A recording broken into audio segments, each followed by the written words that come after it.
Indian temple is not a place of worship or prayer. Are you aware of this? It is not a place of worship or prayer. Today, because you don't know what else to do, you're going and doing things that everybody else is doing everywhere. Nobody ever leads a prayer in the Indian temple. These were… there's a whole science of building a temple. This is called as Agama Shastra. If the shape and size of the idol, the mudras that the idol will hold, the mantras that you use to consecrate this, the size and shape of the sanctum sanctorium, the outer parikrama, all these things, there are five basic ingredients. If these five things are properly matched, it will become a very powerful field of energy. So the tradition tells you, every day in the morning before you go to work or anywhere else, first thing is you have a shower, go sit in the temple for some time and then go out into the world. It is like a public battery charging place.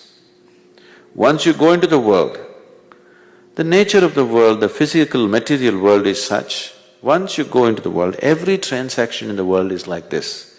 My profit is your loss is my profit.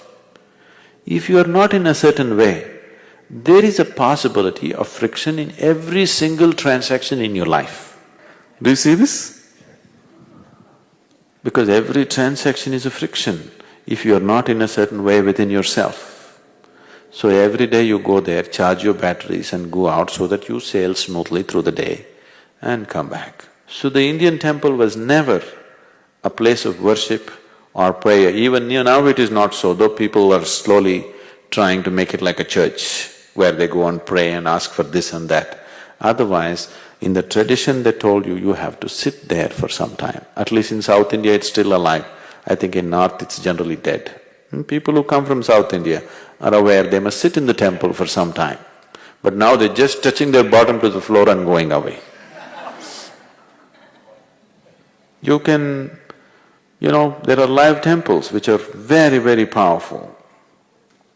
They've given you something about the Dhyanalinga temple. In this temple there are no rituals, there's no worship, there's no prayer, there's no offerings. It's in total silence, always. You come and sit there. Somebody who does not know anything about meditation, you come and sit there, without a single instruction, he will become meditative. The very energy is like that.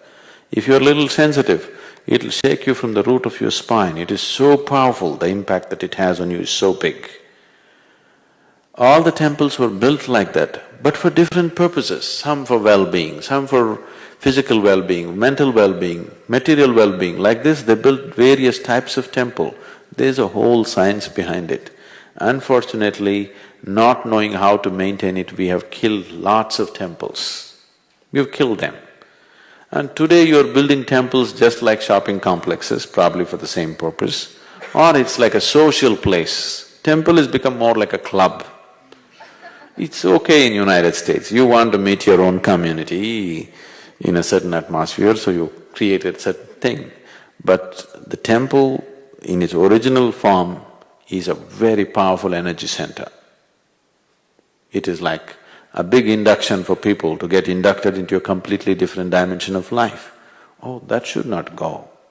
That should be there in the world, it's very, very important. But the science of it has been generally lost. It is just being done ritualistically, not knowing the intricacies of what it involves.